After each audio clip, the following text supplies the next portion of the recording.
माता गोमती के श्री चरणों में कोटि कोटि प्रणाम। 88,000 ऋषियों की पावन इस तपोभूमि को कोटि कोटि प्रणाम। 3 लाख सद्गुरुओं के श्री चरणों में कोटि कोटि प्रणाम। सतयुग तीर्थ की पावन धरा पर रात्रि वेला में बैठे हुए मेरे गुरु भाई बहनों, माताओं, बड़े बुजुर्गों, बच्चे और बच्चियों, आप सभी को सादर सत्यओम जय गुरुदेव। हम आप सब इस रात्रि के प्रथम पहर में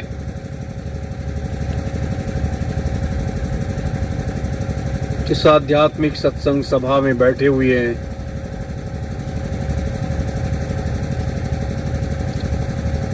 अभी कुछ समय पहले अपने लोगों ने एक अंतर ध्यान योग साधना शिविर का आयोजन किया फरवरी में, मार्च में, और उसमें बहुत से अपने गुरु भाई बहन भाग लिए। मेरे प्रेमी जनों,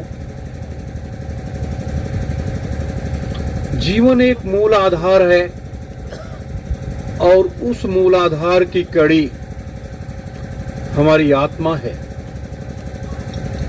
और आत्मा की कड़ी ये शरीर है। जब व्यक्ति इन चीजों को समझ जाता है तभी उसको ज्ञान का वो मार्ग प्रशस्त होता है। परम पूज्य स्वामी जी महाराज ने अथक मेहनत करके 60 वर्षों तक अपने रूहानी सत्संग को मानव समाज के बीच में दिया। करोड़ों करोड़ों लोग नामदान लेकर के और उनके सानिध्य में आए। उन्होंने सारे राज रहस्यों को खोल करके रख दिया और इस कलिकाल की तपी से एक ऐसा थपेड़ा मारी कि सब कुछ सुनने के बाद, सब कुछ जानने के बाद,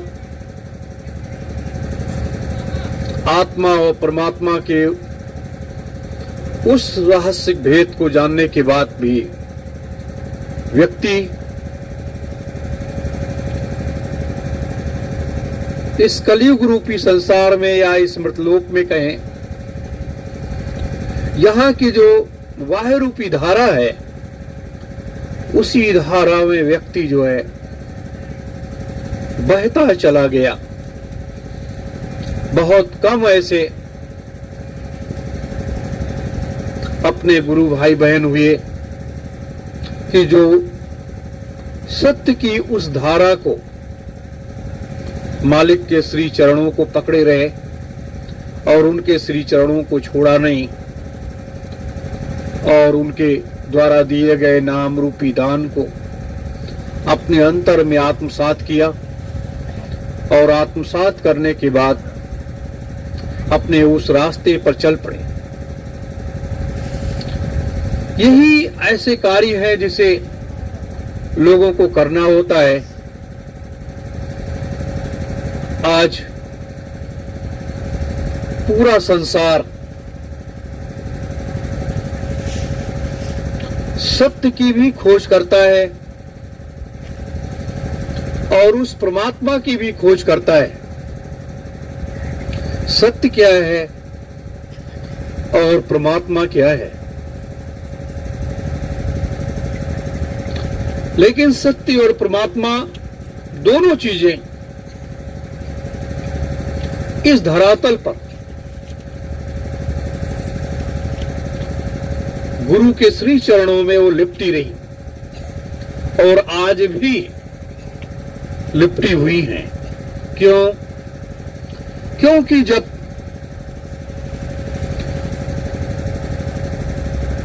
सतपुरुष भगवान इस मृतलोक में आए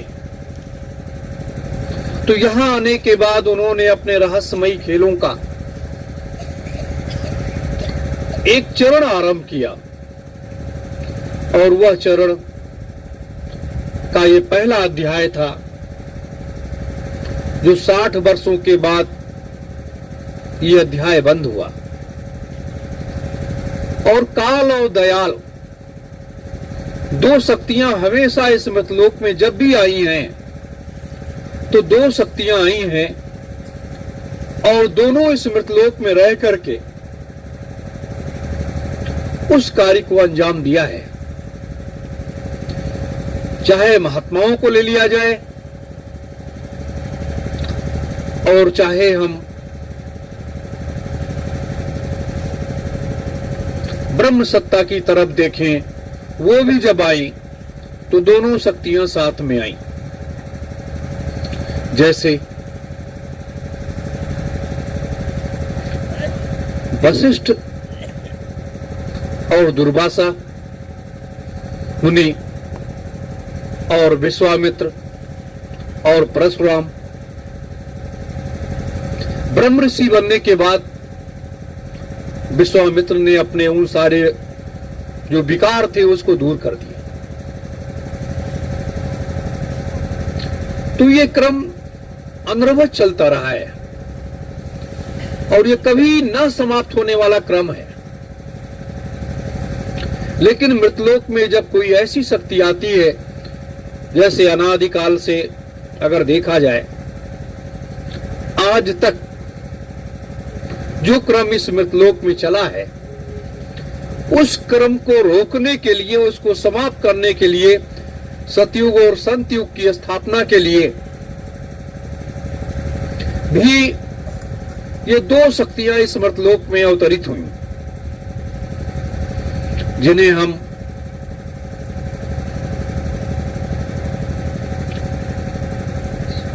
शिव के रूप में मानते हैं और सतपुरुष भगवान के रूप में मानते हैं। दो शक्तियां इस मृतलोक में आई और दोनों अपने अपने काम को करने में लग गई, और दोनों की आध्यात्मिक शक्ति का एक अलग ही कड़ी रहा है। कोई साधना के पथ पे और कोई मानव समाज को चेतना के पथ पर, दोनों अलग अलग चलते हुए और अपने कार्य को अंजाम देने में लग गए। यह मृतलोक है। इस मृतलोक में पहली बात, महात्मा जो होते हैं वो मर्यादा से बंधे होते हैं। मर्यादा के बाहर वो कभी भी नहीं जाते हैं, और उसके लिए कुछ ऐसी शक्तियों का वो अवतरण करते हैं जिनसे वो अपने बड़े बड़े काम ले लेते हैं और पूरा करवा लेते हैं। ये पहली कड़ी है। आज जैसे हम आप सब इस सतयुग तीर्थ की इस पावन धरा पर बैठे हैं, क्यों इस वीरान सुनसान जंगल में आकर के बैठ गए? कहीं शहर का कोना पकड़ते, कहीं कहीं किसी भी तरफ जाते। यहां बैठने का अर्थ ही एक है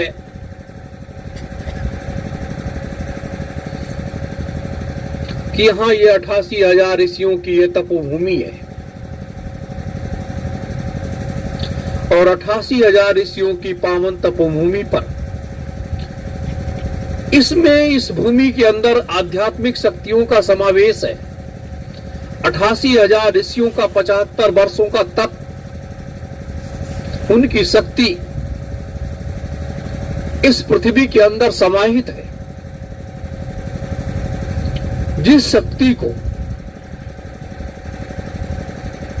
जिस समय चौथा महायज्ञ आरंभ होगा, यज्ञ वेदी पर बैठने वाले लोगों के अंदर उन शक्तियों का समावेश हो जाएगा, और वही लोग इस मृतलोक के कर्ता और धर्ता बन जाएंगे। मेरे प्रेमी जनों, हमारे धर्म ग्रंथ साक्षी है, रामायण है या गीता है या वेद है या पुराण है, उपनिषद है, सबको समय के चक्र के हिसाब से चलना पड़ा और समय की गति जैसे जैसे चली वैसे वैसे लोग चलते हुए अपने काम को अंजाम दिए। आज लोग कहते हैं कि परम पूज्य स्वामी जी महाराज तो इस शरीर को छोड़ करके चले गए। हमारी सरकारें कहती है कि नेताजी चले गए। देखिए, कोई भी अवतारी शक्ति जब इस मृतलोक में आती है तो जब तक वो अपने कार्यों को अंजाम नहीं दे देती है तब तक वो इस मृतलोक से जाती नहीं है, क्योंकि वो माया से परे होती है। माया तो एक सांसारिक रीत और नीति है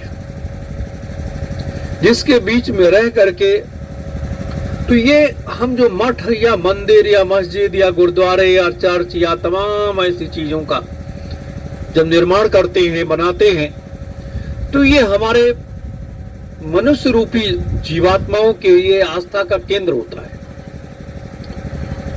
और हम ये प्रदर्शित करते हैं कि इसमें जो है परमात्मा बैठा हुआ है या देवी देवता बैठे हुए हैं। हमारी आत्मा अगर स्वीकार कर लेती है तो उसमें वो देवी देवता, वो परमात्मा, वो बैठा हुआ है और व्यक्ति की आस्था उससे जुड़ जाती है। साकार और निराकार की ये व्याख्या है। मेरे प्रेमी जनों, आज अगर देखा जाए वास्तविक रूप से कलयुग का अभी कोई ज्यादा समय नहीं हुआ, 5300 वर्षों का समय जो है बीता है और 5300 वर्षों बीत जाने के बाद, जबकि वास्तविक रूप से 1000 वर्ष जो है कलयुग को जो हिस्सा दिया गया था सतयुग में कि 5000 वर्ष के बाद आपको 1000 वर्ष राज करने का मौका मिलेगा और 300 वर्ष कलयुग और खींच ले गया। उसने सतयुग को मौका नहीं दिया कि आप अब आपका समय आया है, आप काम राज करो। मेरे प्रेमी जनों, इन्हीं चीजों को समझने की आवश्यकता है। जैसे निरंजन भगवान ने सब कुछ करने के बाद, सारी व्यवस्था करने के बाद, सारे जीवों की उत्पत्ति करने के बाद, सारा निर्माण काम करने के बाद उस जिम्मेदारी को छोड़ दिया कि नहीं, मैं तो अपने पिता का जब तक दर्शन नहीं कर लूंगा तब तक मैं कोई भी जिम्मेदारी नहीं संभालूंगा। भगवान शिव को दे दिया गया। भगवान शिव ने उस जिम्मेदारी को संभालना शुरू किया। लेकिन जब भगवान शिव ने संभालना शुरू किया तो उन्होंने भी ये सोचा कि वो परम पुरुष, वो परम पिता, वो महाप्रभु,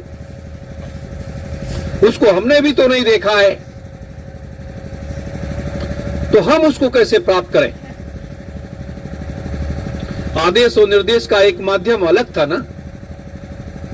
तो ऐसी स्थिति में उन्होंने नाम जप करना शुरू किया।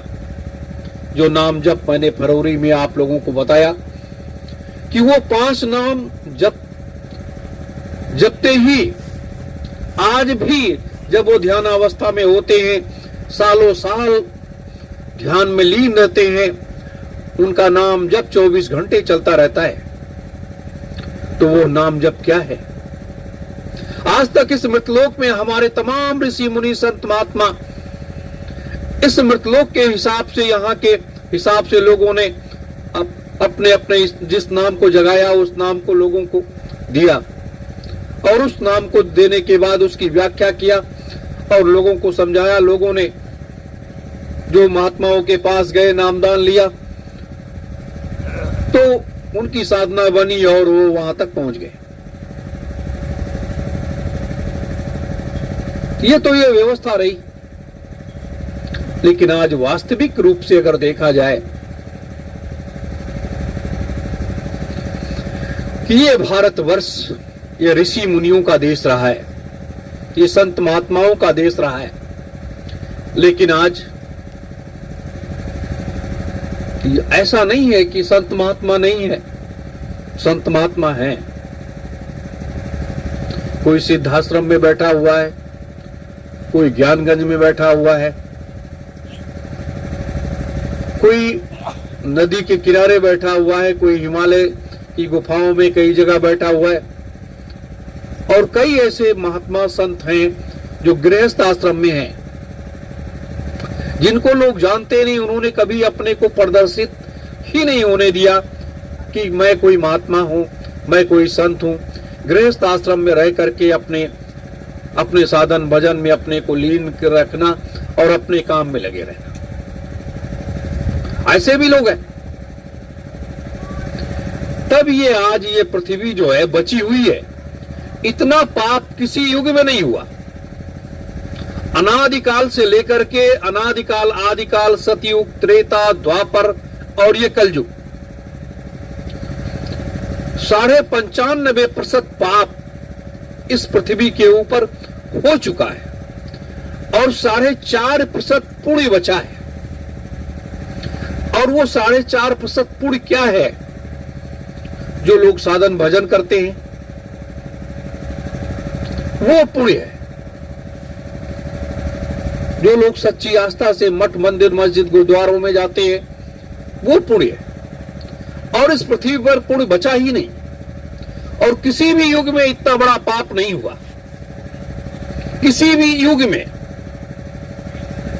इतना बड़ा पाप नहीं हुआ। जैसे कहा गया कि एक अंश पाप सतयुग में हुआ, तो एक अंश पाप को काटने के लिए, समाप्त करने के लिए हरिश्चंद्र जी को अपने को बेच देना पड़ा, अपनी पत्नी को बेच देना पड़ा और मरघट पर जाकर के 7 वर्षों तक बैठ करके साधना करनी पड़ी, तब करना पड़ा। आज किसी से कहा जाए कि आप ऐसा कर सकते हो, किसी से कहा जाए कि आप ऐसा कर सकते हो, अपना राजपाट, अपना घर, ये सब छोड़ करके आप चले जाइए। जैसे स्वामी जी महाराज ने कहा था कि भाई अगर आप लोग कहो तो हम ये आश्रम भी छोड़ करके चले जाते हैं। तिवारी जी ने कह दिया, वो आश्रम छोड़ चले गए। क्या मिला लोगों को? तो ये बड़ी वैसी स्थितियां हैं। सत्य को स्थापित करने के लिए बड़े बड़े त्याग करने पड़ते हैं। वो कौन लोग करते हैं? वो कर्मयोगी लोग करते हैं।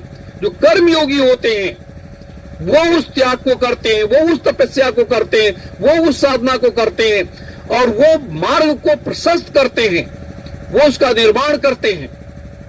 सबके बस की बात नहीं है।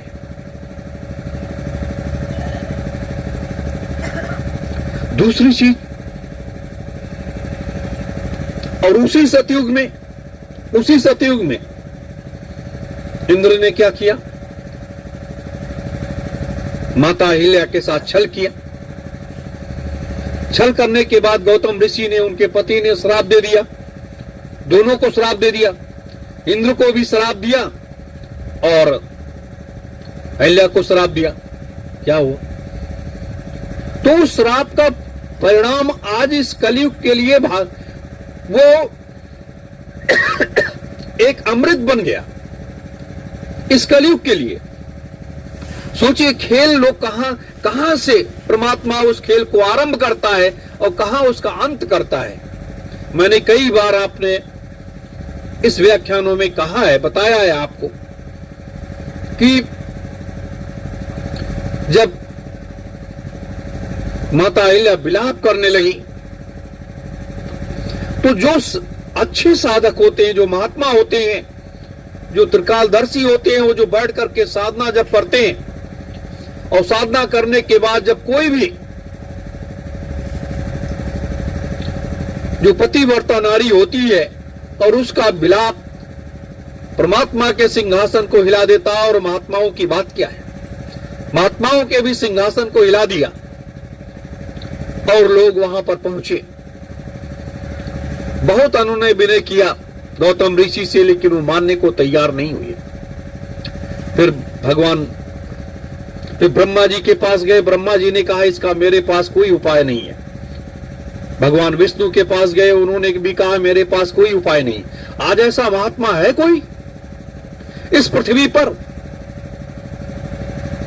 जब दोनों ने हाथ खड़े कर दिए तो ब्रह्मा विष्णु महेश के पास गए, भगवान शिव के पास गए, और वो 200 महात्माओं के साथ में, तो भगवान शिव ने भी दोनों हाथ खड़े कर दिए कि मेरे पास ऋषियों के श्राप को काटने का कोई उपाय नहीं है, लेकिन एक रास्ता है। अगर आप लोग अपने तपोबल का प्रयोग करो तो ये काम हो सकता है। 1000 वर्ष सतयुग शेष था, 1000 वर्ष के बाद द्वापर आता, द्वापर के बाद तब त्रेता आता, तब राम का जन्म होता और तब अहिल्या का उद्धार होता। सोचिए, तो वो सारे उपाय को जब बताया भगवान शिव ने, तो महात्माओं ने एक स्वर से अपने आधे तपोबल को लगा दिया और सतयुग को वहीं पर रोक दिया। 1000 वर्ष जो सतयुग था उसको रोक करके उसे कलयुग में 5000 वर्ष के बाद 1000 वर्ष दे दिया गया कि आप 5000 वर्ष जब कलयुग राज कर लेगा तो 1000 वर्ष आप उसमें राज करिएगा। ये व्यवस्था की गई। फिर महात्माओं ने कहा कि प्रभु ये तो ठीक है, लेकिन अभी तो द्वापर आएगा, द्वापर के बाद तब त्रेता आएगा। तब पुनः भगवान शिव ने एक ऐसा उपाय बताया और उस बचे आधे तपोबल को हमारे ऋषियों ने, हमारे महात्माओं ने प्रयोग किया और प्रयोग करने के बाद द्वापर को रोका और त्रेता को लेकर के आए, तब भगवान श्री राम का जन्म हुआ। उसके लिए भी बहुत बड़ा यह व्याख्यान है। मेरे प्रेमी जनों, क्या है आज? आप सोच सकते हो, विचार कर सकते हो। आज जिस युग में हम आप बैठे हैं, जिस सतयुग की कल्पना परम पूज्य स्वामी जी महाराज ने चिल्लाते रह गए कि कलयुग में कलयुग जाएगा, कलयुग में सतयुग आएगा। कलयुग गया नहीं और सतयुग आया नहीं। जिस मांस और शराब का नशे का खुल करके विरोध किया परम पूज्य स्वामी जी महाराज ने पूरे देश में, पूरी दुनिया में, उसका बड़े पैमाने पर हमारे देश के राजनेताओं ने खोल दिया। शराब की फैक्ट्रियां खोलते चले गए, बूचड़खाने खोलते चले गए, हर चीज का लाइसेंस जारी करते चले गए, यानी कत्लेआम का एक रास्ता तैयार कर दिया। हमारे देश में पतन का 3 कारण है: शराब, मांस और वैश्यालय। ये और तीनों में भागीदारी, जितना हमारे देश के नेताओं की भागीदारी है उतना हमारे देश के साधु समाज की भागीदारी है। इसलिए साधु समाज की भागीदारी है कि साधु समाज ने उस अर्थ को न समझ पाए कि ये देश के राजनेता लोग कर क्या रहे हैं। हमारा देश ये धर्म आधारित राजनीति थी, राजनीति आधारित धर्म नहीं था, धर्म आधारित राजनीति थी। लेकिन हमारे देश के लोगों ने उसको एक दूसरे रास्ते पर मोड़ दिया। बूचड़ खाने चलाने वाला व्यक्ति को, शराब बेचने वाले व्यक्ति को, शराब की फैक्ट्री खोलने वाले व्यक्ति को, उन्हीं को लोगों ने अपना समर्थन दे दिया, वोट दिया। आज भी वही क्रम चल रहा है, आज भी वही क्रम चल रहा है। चाहे गायत्री परिवार हो, चाहे ब्रह्म कुमारी के लोग हों, चाहे तिवारी पंकज के लोग हों, जितने भी धर्म संस्थाएं हैं, सब किसी न किसी पार्टी से बंधे हुए हैं और किसी न किसी पार्टी के समर्थक हैं। तो आप बताओ, शराब और मांस का व्यापार कैसे बंद होगा? लोग शाकाहारी कैसे होंगे? आज तो नई जनरेशन हमारी 80% के ऊपर नई जनरेशन शराब में लिप्त हो गई, नशे में लिप्त हो गई। क्या होगा इस देश का? कभी हमारे देश के महात्माओं ने इस पर राष्ट्रीय चिंतन नहीं किया, हमारे देश के राजनेताओं ने इस पर राष्ट्रीय चिंतन नहीं किया कि ये जो कुछ हमारे देश का बर्बादी हो रही है, क्या होगा? मेरे प्रेमी जनों, इस सारे खेल तमाशे को रोकने के लिए, इसको समाप्त करने के लिए अपने पूज्य गुरुदेव सिद्धाश्रम में जाकर के बैठ गए। जिंदा और मुर्दा का खेल आरंभ हो गया। जैसे सरकार तो पहले जिंदा मुर्दा का खेल नेताजी सुभाष चंद्र बोस और सरकार के बीच में चलता था, वैसे स्वामी जी महाराज का जिंदा मुर्दा का खेल संगत में और आम जनता के बीच में चलने लगा। वो तो सिद्धाश्रम में चले गए, जाकर के बैठ गए, जहां पर सतयुग, त्रेता, द्वापर और कलयुग के 3000 महात्मा ऐसे बैठे हुए हैं सिद्धाश्रम में। वहां जाकर के बैठ गए और वहां से अपनी सारी कार्य योजनाओं की तैयारी कर लिया। क्योंकि महात्मा किसी के मध्य नहीं होते, महात्मा वो तो माया रहित होते हैं। अगर कोई ये कहे, अपने संत मत में कहावत है, कहा जाता है कि जो रोगी होता है वो योगी नहीं होता, और जो योगी होता है वो रोगी नहीं होता। क्योंकि ब्रह्मचर्य का पालन करने वाला व्यक्ति जो होता है, 60 वर्ष के बाद उसका वीर जो होता है वो पक जाता है, मोती बन जाता है। और जब मोती बन जाता है तो उसका शरीर जो है वज्र बन जाता है, और जब उसका शरीर वज्र बन जाता है तो सारी रिद्धियां सिद्धियां उसके आगे पीछे घूमने लगती हैं। तो उसके पास रोग कहां आया? तो रोगी कैसे बन गया? कदाप नहीं। संसार के लोग जो जाते थे उनके पास, गुरु के पास, और उनके चरणों में लौट जाते थे, उनके सारे पाप कर्म को पूज्य गुरुदेव अपने ऊपर ले लेते थे। लेकिन अपने तपोबल से, अपने शक्ति से वो काटते चले जाते थे। जो कुछ हम लोगों ने देखा हुआ है रूप से, ये तो सांसारिक इन नेत्रों से देखा है ना। जिन नेत्रों से हम इस संसार को देखते हैं, इन नेत्रों से देखा है। तो इन नेत्रों से जो वायु रूप की व्यवस्था थी उसको देख लिया। लेकिन ये जो तीसरा नेत्र है, जिसे हम थर्ड आई कहते हैं, शिव नेत्र कहते हैं, इस नेत्र से अपने गुरु को कितने लोगों ने देखा? कितने लोगों ने देखा? क्या पाया? इससे अगर देखते तो अपने गुरु की महिमा और अपने गुरु की शक्ति का आभास होता कि वास्तविक रूप से जो सतलोक से चल करके इस मृतलोक में शिव निरंजन को, अपने छोटे पुत्र निरंजन को दर्शन देने के लिए आए और यहाँ की कार्य व्यवस्था को सुधारने के लिए आए, फिर कलिकाल की तपिश से इतनी जल्दी सत्पुरुष की जीवात्मा इस हाड़ मांस के पिजड़े से निकल करके अपने धाम को चली जाए, यह असंभव चीज है। और किसने दिखाया? सांसारिक लोगों ने। सांसारिक लोगों ने, जिन्होंने कभी साधना नहीं किया, कभी वो भक्ति नहीं की, कभी अपने को आत्मसात नहीं किया और कभी अपने तीसरे नेत्र को खोल नहीं पाए, उन लोगों ने उन सारी चीजों को दिखाया कि ये देखो, ये तो गुरु इस संसार से छोड़ करके चले गए और अब गुरु के श्री चरणों में रहने वाला व्यक्ति, गुरु के श्री चरणों में रहने वाला व्यक्ति क्या होता है? बैरागी होता है। बैराग्य उस व्यक्ति के अंदर होता है, उसके अंदर ये पांचों चीजें नहीं होती, काम, क्रोध, लोभ, मोह, अहंकार। जो बैरागी होता है, जो गुरु के श्री चरणों को पकड़े रहता है, उसके अंदर ये पांचों चीजें कभी नहीं होती। ये समझ लेना।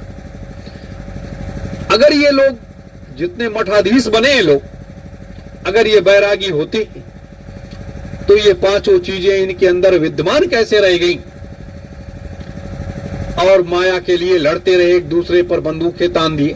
क्या है प्रेम? मेरे प्रेमी जनों, वास्तविक फैसला यही होता है, सत्य का फैसला यही होता है। गुरु का आदेश गुरु के लिए तो सब कुछ, व्यक्ति मान सम्मान अपमान सबसे व्यक्ति परे हो जाता है। उसे लोग महात्मा कहते हैं। जो सबसे परे हो जाता है वही महात्मा होता है। महात्मा बेस दाढ़ी बाल रखा देने से, वस्त्र बदल देने से कोई महात्मा नहीं होता है। महात्मा जो है उसको अपने अंतर की जो काया है उसको साफ करना पड़ता है। और जब अंतर की काया को आप साफ कर ले जाओगे, अपने पट को खोल ले जाओगे, इसमें जो देवता बैठा हुआ उसका दर्शन कर ले जाओगे, और दर्शन करने के बाद अपने को जब आप साधना में लीन कर लोगे, तब आपकी सूरत जब आगे चढ़ने लगेगी और आपका गुरु आपके साथ खड़ा हो जाएगा। और महात्माओं की कोई जाति नहीं होती। अगर कोई महात्मा अपने को जाति सूचक शब्दों से संबोधित करने लगे तो महात्मा होता ही नहीं है। तो महात्मा होता ही नहीं है, कोई भी हो। यह मृतलोक बड़ा अजब गजब है, बहुत अजब गजब है। इस मृतलोक को समझ पाना, जैसे अपने गुरु के बारे में अगर हम आप सब उनका एक अंश भी जान जाएं, एक अंश कि उनके अंदर क्या है, तो व्यक्ति पागल हो जाएगा, व्यक्ति पागल हो जाएगा।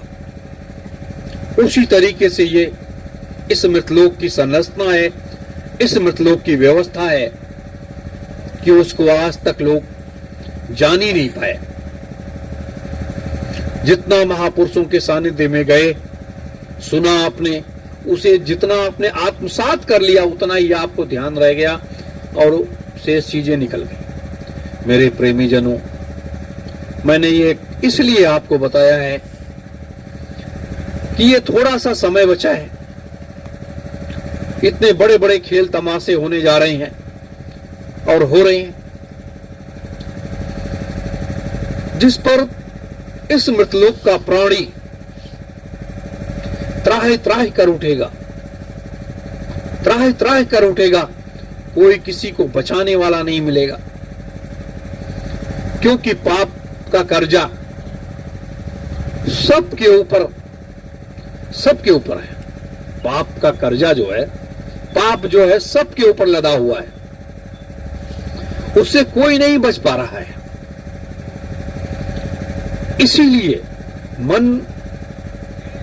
मन रूपी जो आत्मा है इस समय, उस मन रूपी आत्मा में शिव की उस शक्ति को स्थापित करने का प्रयास हमने किया कि जिससे आपकी काया जो निर्मल हो जाएगी और आप सतलोक तक, इधर उधर के रास्ते नहीं, आप सतलोक तक सीधे चले जाएंगे। मार्ग में आपको रोकने वाला कोई मिलेगा भी नहीं, मार्ग में कोई रोकने वाला नहीं मिलेगा आपको। सीधी सीढ़ी आप चढ़ते चले जाएंगे। इसलिए ये चीज मैंने इस मृतलोक में रखी है। पहली बार सृष्टि की संरचना होने के बाद इस मृतलोक में पहली बार इस 5 नामों की व्याख्या जो मैंने किया, आप सबों को बताया, ये इसलिए क्योंकि ये परिवर्तन का दौर चल रहा है और बिना शक्ति के इस मृतलोक में कोई कहे कि मैं परिवर्तन करके दिखा दूंगा, वो व्यक्ति सरासर झूठ बोल रहा है। इसलिए कि शक्तियों की आवश्यकता पड़ती है। भगवान श्री राम ब्रह्म सत्ता थे, उनके पास किसकी शक्ति थी? उनकी तो स्वयं की शक्ति थी, लेकिन उनकी माता की शक्ति, उनके पिता की शक्ति, उनका आशीर्वाद, वशिष्ठ और विश्वामित्र का आशीर्वाद, और उसके बाद जब निकले तो समस्त ऋषियों के पास जाते हुए, महात्माओं के पास जाते हुए, उनका आशीर्वाद, उनकी शक्तियों को प्राप्त करते हुए आगे बढ़ते चले गए। क्योंकि मृतलोक में जो असुरी प्रवृत्ति के लोग होते हैं, वो भी दान करने में कभी पीछे नहीं होते और साधना करने में भी बहुत से ऐसे असुरी प्रवृत्ति के लोग होते हैं जो पीछे नहीं होते। जैसे अभी देखा आप लोगों ने कि अल कबीर बूचड़ खाने वाले ने बीजेपी को, भारतीय जनता पार्टी को सबसे ज्यादा चंदा दिया, 600-700 करोड़ रुपए दिया। तमाम मठ मंदिरों में बूचड़ खाने वाले देते हैं और अपने चारों शंकराचार्य जो है 25% हिस्सा, बूचड़ खाने का 25% हिस्सा चारों शंकराचार्यों के पास जाता है। तो ये सब चीजें हैं, तो पाप किसके ऊपर लगेगा? वास्तविक सत्य ये है ना। तो इसलिए शक्तियों की आवश्यकता पड़ती है। राम ने इतनी शक्तियां अर्जित करने के बाद तब जाकर के उन असुरी प्रवृत्ति के लोगों का सफाया कर पाए। शिववंश हनुमान उनके साथ 24 घंटे लगे रहे। शेषनाग के अवतार लक्ष्मण उनके साथ 24 घंटे लगे रहे। शक्ति का दूसरा रूप जो माता सीता के रूप में उनके साथ थी। तो इतनी शक्तियां मिलकर के, तमाम शक्तियां और तमाम महात्माओं का आशीर्वाद लेकर के तब वो उन असुरी प्रवृत्ति के लोगों का सफाया कर पाए। और यही काम कृष्ण के भी साथ हुआ।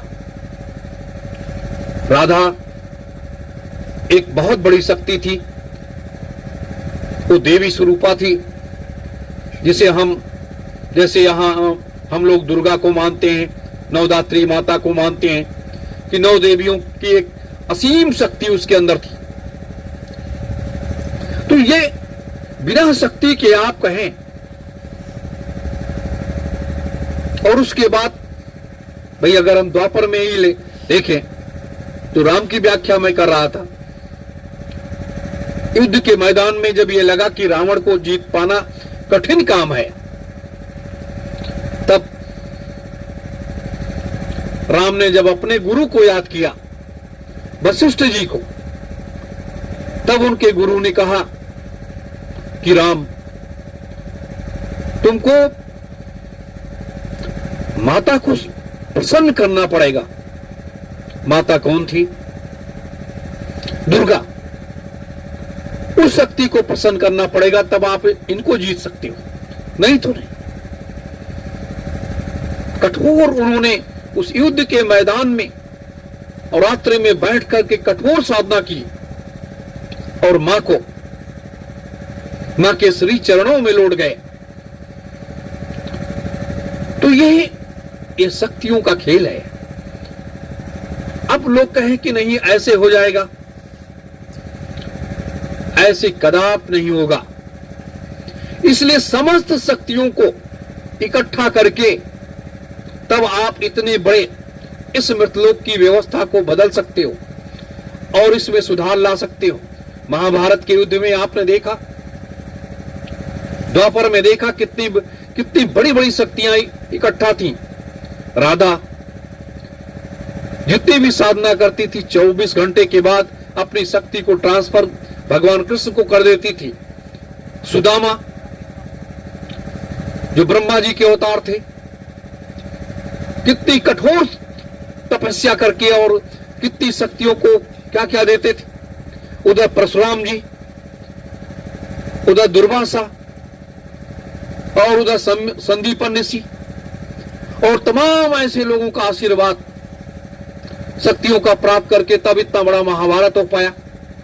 आज तक दुनिया में तो ऐसा हुआ नहीं। 50 करोड़ लोग मार दिए गए उस महाभारत में, द्वापर में। तब भी सत्य की स्थापना नहीं हो पाई। इतने लोगों को मरवा देने के बाद भी सत्य की स्थापना नहीं हो पाई। आज कबीर साहब आए, नानक साहब आए, पलटू साहब आए, मोहम्मद साहब आए, बुद्ध जी आए, ईसा मसीह आए, तमाम अवतारी शक्तियां इस मृतलोक में आई। आने के बाद लोग सुधार नहीं कर पाए। लोगों ने नामदान दिया, लोगों ने रास्ता दिखाया, अच्छे मार्ग पर चलने की प्रेरणा दिया और उनके जाने के बाद फिर वो रास्ता गड़बड़ जाले में चला गया। क्यों नहीं सुधार हुआ? कभी इस पर किसी ने चिंतन नहीं किया। सभी धर्मों के, सभी पंथों के, सभी मत मतांतरों के लोग अपने अपने रास्ते पर चलते चले जा। हम किसी को मानते हैं, वो किसी को मानते हैं, किसी को मानते हैं, कहते हैं बस ऐसे सब ठीक नहीं। जब कोई ऐसी शक्ति मृतलोक में आती है तो अपनी वो तमाम सहायक शक्तियों को लेकर के मृतलोक में आती है, और जो तमाम सहायक शक्तियों को लेकर के इस मृतलोक में जब आती है, तब वो इस मृतलोक की इस धरा पर अपने जाल को फैलाती है, और जाल को फैलाने के बाद वो अपने काम को आरंभ करती है। मेरे प्रेमी जनों, इसलिए आज जैसे हम लोग, आज हनुमान जयंती थी, हनुमान जी का जन्मदिन था, पूरे सनातन हिंदू धर्म को मानने वाले लोग पूरी दुनिया में बड़े धूमधाम के साथ लोगों ने मनाया, याद किया, क्योंकि ये तो जीवित देवताओं की एक शक्ति है। हनुमान जी आज भी अपने उसी शरीर से मौजूद है, परशुराम जी आज भी उसी शरीर से मौजूद है। तो इन शक्तियों को महाभारत के युद्ध में आपने देखा कि हनुमान जी अपने को सोच करके, जिस रथ के सारथी कृष्ण थे, उसके ध्वज पर बैठे हुए थे, इतना भार लेकर के बैठे हुए थे। कृष्ण तीनों लोगों का भार लेकर के बैठे हुए थे, तमाम देवी शक्तियां उस पर समाहित थी। तब उस युद्ध के मैदान में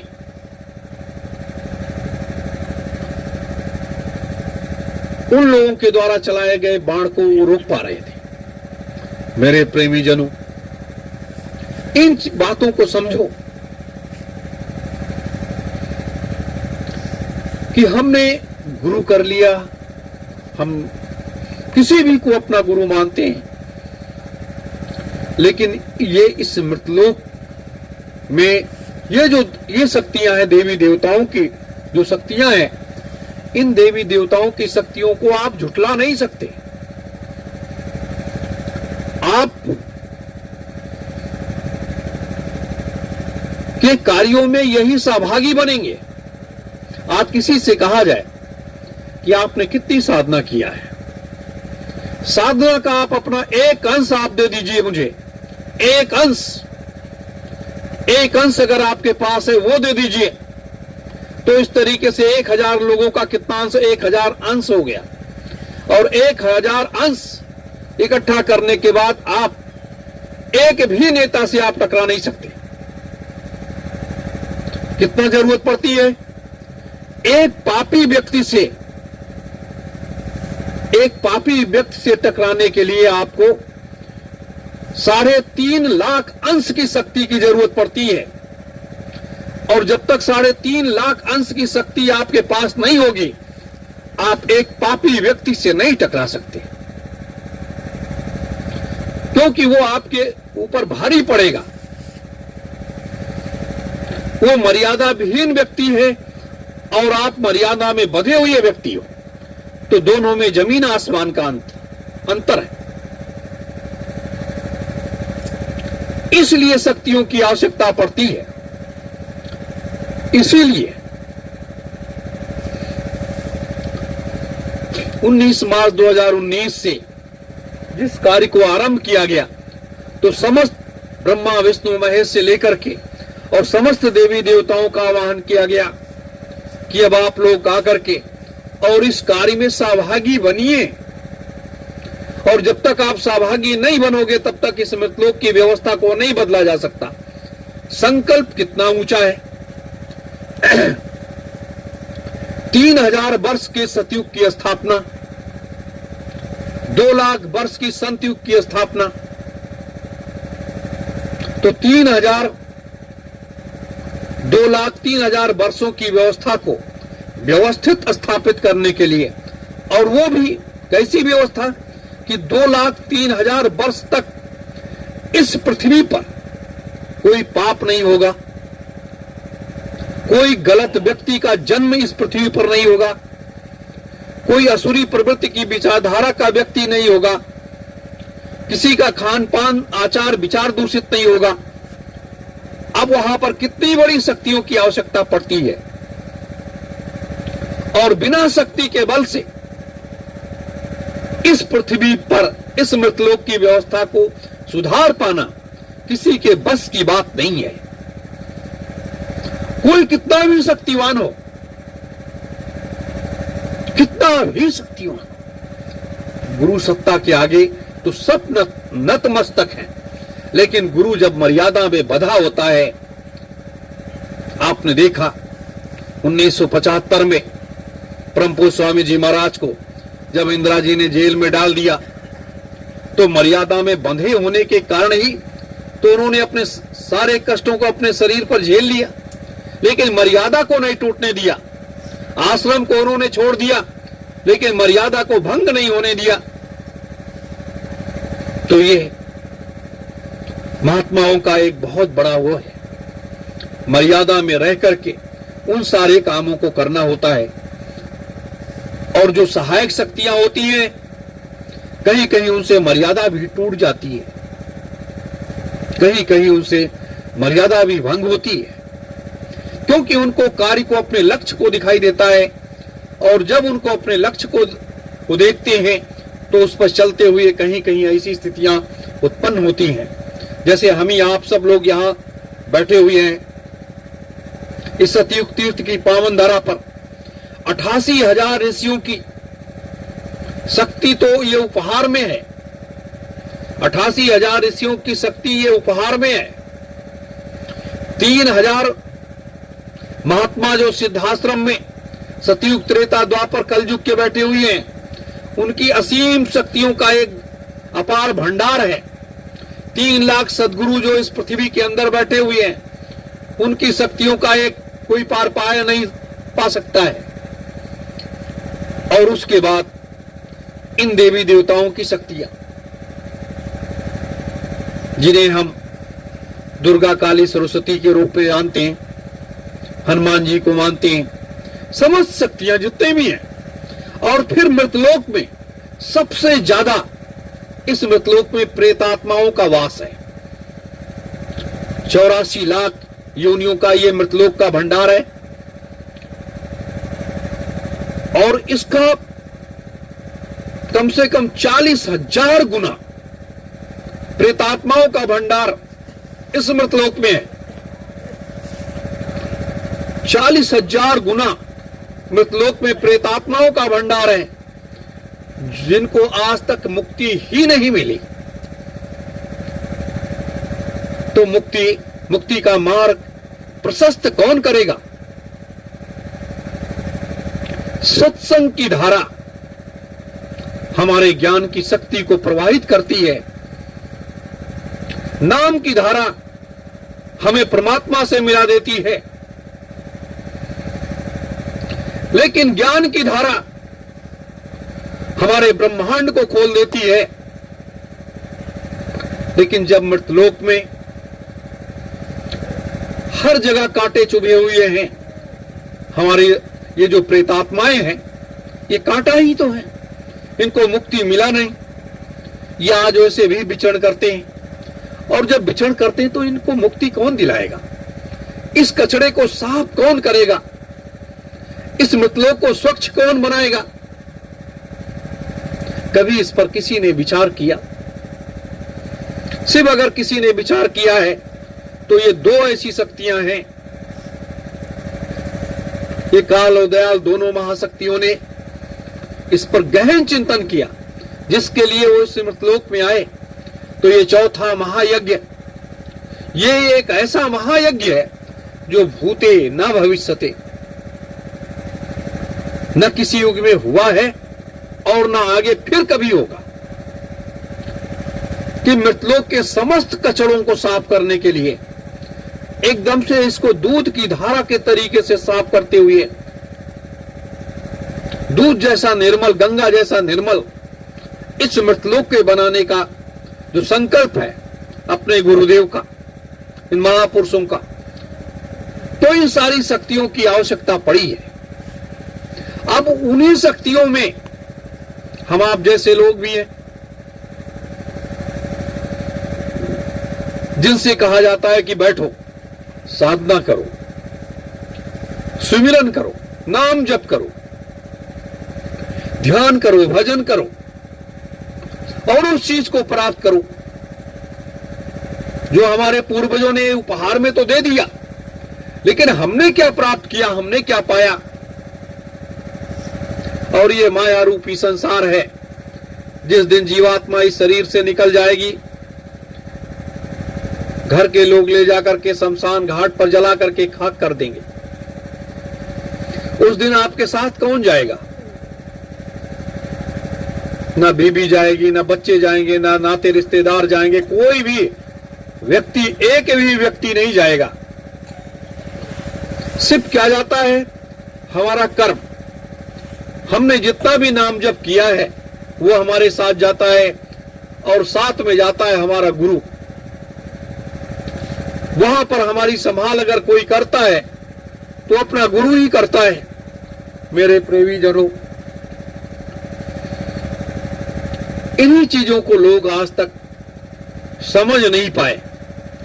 इस माया रूपी संसार में उलझते चले गए और इसी उलझन को,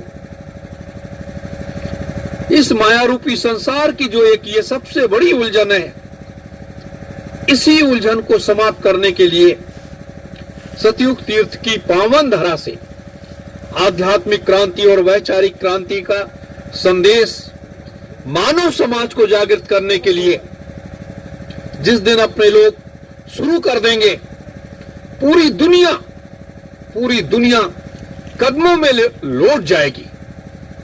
कदमों में इसलिए लौट जाएगी कि इस समय मानव समाज को सही रास्ते पर ले जाने के लिए कोई तैयार नहीं है।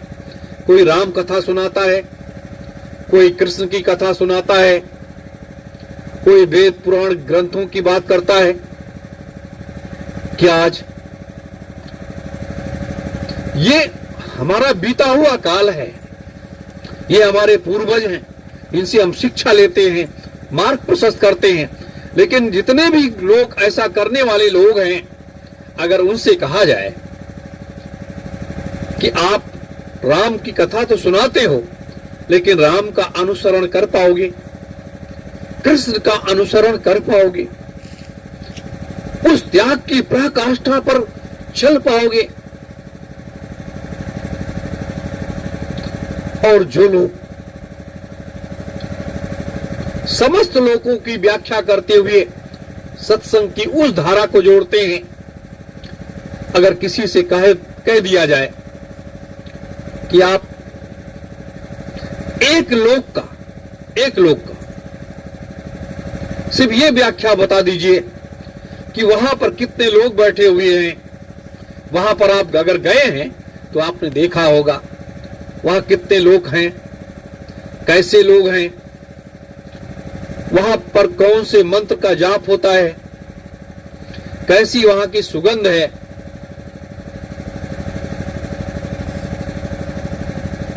तो लोग नहीं बता पाएंगे। तब ये होगा कि ये तो गुरुदेव ने, हमारे स्वामी जी महाराज ने जो बताया था, सुनाया था सत्संग, उसी को तो मैं बता रहा हूं। तो वो क्या हो गया? ज्ञान की एक धारा अपने अंदर लोगों ने समाहित किया और उस धारा को हमारे आपके बीच में, लेकिन उस धारा को देखा नहीं कि वो धारा है कैसी। जरूरत है कि उस धारा को देखने की जरूरत है।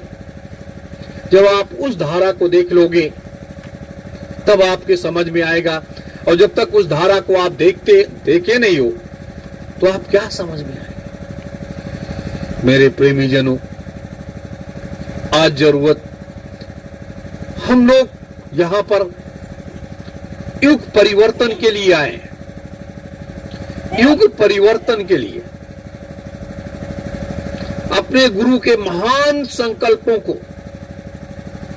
पूरा करने के लिए, और अपने गुरु के आगमन के समय कहीं हमारे गुरु के श्री चरणों में, कहीं कांटे न चुभ जाएं, उन सारे मार्गों को प्रशस्त करते जा रहे हैं, वो सारे रास्ते तैयार कर रहे हैं कि जिससे कहीं किसी प्रकार की कोई अवरोध ना उत्पन्न होने पाए। क्योंकि लोगों में अजीब सी भ्रांतियां हैं, अजीब सी समस्या है। मेरे प्रेमी जनों, तो युग परिवर्तन का कार्य आसान नहीं है। कह देना तो आसान है, लेकिन उसको धरातल पर उतारना बहुत कठिन काम है। त्याग और तपस्या की जरूरत पड़ती है, शक्तियों की आवश्यकता पड़ती है, तब जाकर के ये काम होता है। ऐसे नहीं होता। हम लोग अगर यहां आकर के बैठ गए, अपने गुरु के आदेश पर आकर के बैठ गए इस जंगल में, तो जंगल में ऐसे नहीं बैठे। इसकी धारा को देखा, इसके अंतर द्वंद्वों को भी देखा और अंतर के प्रकाश को भी देखा और उस अंतर की आवाज को भी सुना कि वास्तविक रूप से है क्या। और जब इन सारी चीजों का अनुसरण करने के बाद तो इस जंगल में आप बैठिए, साधना करिए। ये धर्म ध्वजा जो लगी हुई है, यहां आप बैठ करके साधना करिए। 1 महीने आप साधना कर लीजिए, 1 महीने साधना कर लीजिए। आपकी धारा इस तरीके से जुड़ जाएगी कि आपके अंदर वैराग्य उत्पन्न हो जाएगा। ये 88,000 ऋषियों की वह यज्ञ कुंड है, जिस यज्ञ कुंड पर ज्योति का प्रकाश निकलता था, ज्योति का प्रकाश निकलता था। औरंगजेब ने उसमें जानवरों काट करके डलवाए, सालों नहीं बुझा, तो हजारों देवियों को निर्वस्त्र खड़ा करके और उसको बुझा दिया। तो महात्मा जो होते हैं, पहली बात तो दयालु होते हैं, दूसरी चीज वो मर्यादा में बंधे होते हैं, और तीसरी चीज उन शक्तियों को तैयार करते हैं, उन शक्तियों को तैयार करते हैं और उनसे वो काम लेते हैं। जैसे हम लोग कहते हैं कि सतयुग कौन लाएगा, नारे लगाते हैं, जय गुरुदेव। परिवर्तन कौन करेगा, जय गुरुदेव। मां बहनों की लाज कौन बचाएगा, जय गुरुदेव। यही तो कहते हैं, यही हमारे नारे लगते हैं। अब जय गुरुदेव ये सारे काम करेंगे, तो हम क्या करेंगे, हम आप क्या करेंगे, क्या करेंगे हम। लेकिन कहीं ऐसा बदलाव तो आया नहीं, कहीं ऐसा बदलाव नहीं है मेरे प्रेमी जनों। इसीलिए स्वामी जी महाराज जब बामन में चले तो उन्होंने कहा कि जय गुरुदेव नाम भगवान का, फिर कहा जय गुरुदेव नाम परमात्मा का, फिर कहा जय गुरुदेव नाम प्रभु का। भगवान, परमात्मा और प्रभु। और जब सिद्ध आश्रम चले गए, सिद्ध आश्रम में जब बैठ गए तो वहां से उन्होंने कहा कि जय गुरुदेव नाम जो है ये निरंजन भगवान का नाम है। सोचिए, कहा जय गुरुदेव नाम जो है ये निरंजन भगवान का नाम है। अब तमाम प्रेमी जन अपने कहते हैं, अरे इन्होंने तो इस विचारधारा को ही बदलने का प्रयास किया। नहीं, गुरु की भक्ति कोई सूरमा एक ही करता है। वो अकेला ही अपने पथ का राही बन जाता है और उस पर चलता चला जाता है। जैसे नदी की धारा होती है, वो अपनी अविरल धारा में बहती चली जाती है, वैसे जो सच्चे सद्गुरु के बच्चे बच्चियां होते हैं वो उस धारा में चलते हैं, उस धारा में चलते हैं, उनके आदेश, उनके मुखारबिंद से निकले हुए शब्द को अनुसरण करते हैं। ये नहीं देखते कि हमारा अपमान होगा कि मान होगा कि सम्मान होगा, क्या होगा, कोई मतलब नहीं। अब इस अमृतलोक में परम पूज्य स्वामी, जबकि ओम अपने यहां ब्रह्म सत्ता माना गया और ओम की एक धारा आज भी ब्रह्मांड में गूंजती है। कोई भी काम हमारा अपना सनातन में शुरू होता है, ओम से शुरू होता है। किसी भी धर्म का, चाहे जैन धर्म का ले लो, बौद्ध धर्म का ले लो, सिख धर्म का ले लो, मुस्लिम धर्म का ले लो, सबका भाषा बदला हुआ है और सबका ओम से शुरू होता है। मेरे प्रेमी जनों, जो 5 नाम दिया स्वामी जी महाराज ने, 5 नाम में पहला नाम क्या दिया? निरंजन का। ओम को दूसरे नंबर पर लेकर के आए। क्यों? किस धारा की गति को उन्होंने पकड़ाया, लोग समझ नहीं पाए। इसीलिए कहा गया कि संतों की बात में बात होती है। तो ये, और इधर संत सम्राट जी ने, इन्होंने सत्य ओम का अपना वो प्रचार किया, लेकिन नामदान किसी को नहीं दिया। इन्होंने सीधे कहा, कोई भी जाता था उनके पास, कहते थे मथुरा आश्रम चले जाओ, वहां नामदान ले लेना। लेकिन इन्होंने कहा कि सत्य ओम नाम जो है, ये सत्पुरुष भगवान का है, ये मेरा नहीं है, ये सत्पुरुष भगवान का नाम। तो दोनों महान विभूतियां अपने अपने उस मार्ग को प्रशस्त करने के लिए लगी रही। तो आज क्या जरूरत है?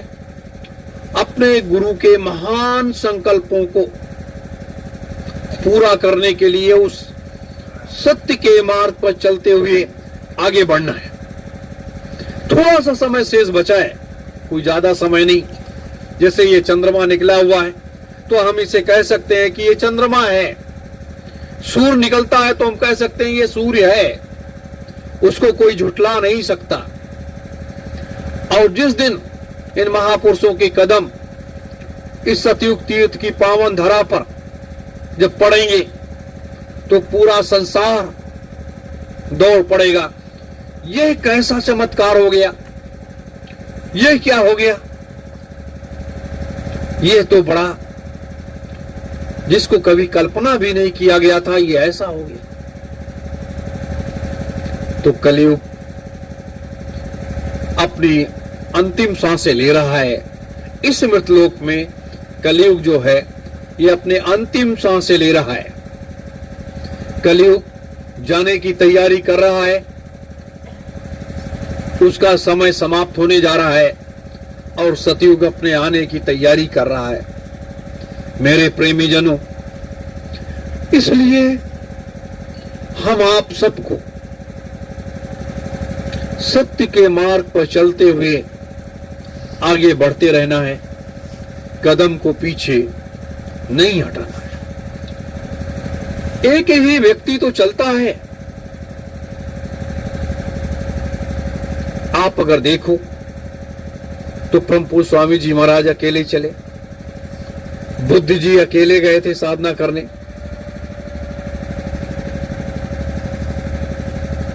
नानक साहब, पलटू साहब, रैदास, जितने भी संत महात्मा हुए, सब अकेले तो चले।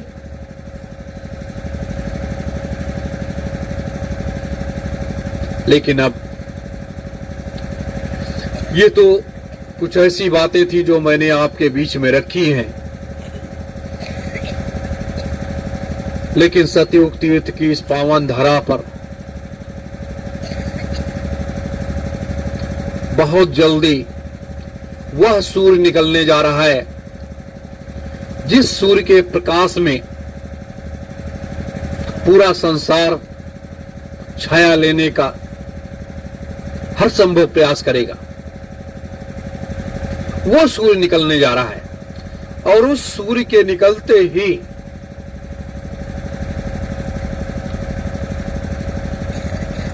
जिंदा और मुर्दा का जो पर्दा है वो हट जाएगा और फिर सत्य और असत्य का फैसला वहां से हो जाएगा। ये ध्वज जय गुरुदेव नाम प्रभु का नहीं है, जय गुरुदेव नाम निरंजन भगवान का है। ये ध्वज युग परिवर्तन सतयुग स्थापना महायज्ञ का है, धर्म ध्वजा है। और ये भूमि जब मृतलोक का निर्माण किया जा रहा था तभी इसको संग्रहित कर लिया गया था। ये सतयुग तीर्थ की पावन तपोभूमि है और 88,000 ऋषियों की कर्म भूमि है, त्याग भूमि है, जहां हम लोग सब बैठे हुए हैं। मेरे प्रेमी जनों, आप सब दिन भर तो काम किए हैं। आज सुबह से पूर्णिमा का हवन करना, फिर हनुमान जयंती के उसमें जुलूस में भाग लेना दीदी माँ के साथ में, और फिर गेहूं की कटाई और इस सब कामों में लगे रहना। जब से आप लोग आए हैं तब से वास्तविक रूप से सही कहा जाए कि सत्संग नहीं हो पा रहा है। ये भी एक माया का एक रूप है। ये खेती बाड़ी, ये सारी व्यवस्था, ये मंदिर, ये सब भी एक माया का रूप है। ये एक ऐसी माया है जो नचाती रहती है। और क्यों नचाती है? कि यहाँ इतने लोग आते हैं, उनके भोजन पानी की व्यवस्था करना, सारी व्यवस्था कहां से होगा, तो उसके लिए सारी व्यवस्थाएं होती हैं। और आप लोग बड़ी तन्मयता के साथ, मेहनत के साथ आप लोग लगे हो, सेवा कर रहे हो। हमें आपको तो सबसे बड़ी चीज उपलब्धि क्या मिली? जब अपने गुरु ने ये कह दिया कि जो भी एक दिन की सेवा करेगा उसकी 1 वर्ष की साधना में इसको जोड़ा जाएगा। तो ये साधना की शक्ति जो इकट्ठी हो रही है, इसका थोड़े समय के अंदर अंदर ये वो प्रकाश जब लोगों को दिखाई देने लगेगा, हजारों लाखों लोगों का ये तीसरा नेत्र जब खुल जाएगा, हजारों लाखों लोग आने जाने लगेंगे, तब लोगों के वास्तविक उस सत्य को धरातल पर उतारने में अपने को सफलता मिल जाएगी। मेरे प्रेमी जनों, ये कुछ बातें थी मैंने आपके बीच में रखी हैं। ये सत्संग नहीं है, ये तो है विचारधारा। ये कर्तव्य के पथ पर चलने की एक प्रेरणा है कि सत्संग हम जितना भी सुनते चले गए, लेकिन हमें कर्तव्य का बोध हुआ ही नहीं।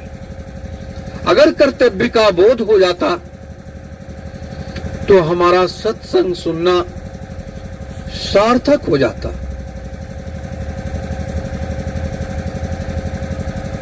सत्संग सुनना सार्थक हो जाता। और आज कर्तव्य के बोध को, अगर आपका कर्तव्य का बोध हो गया तो आप अपने मार्ग को प्रशस्त करते हुए आगे बढ़ते चले जाओगे और थोड़े समय के अंदर वो सारी शक्तियां आपके अंदर समाहित हो जाएंगी। मेरे प्रेमी जनों,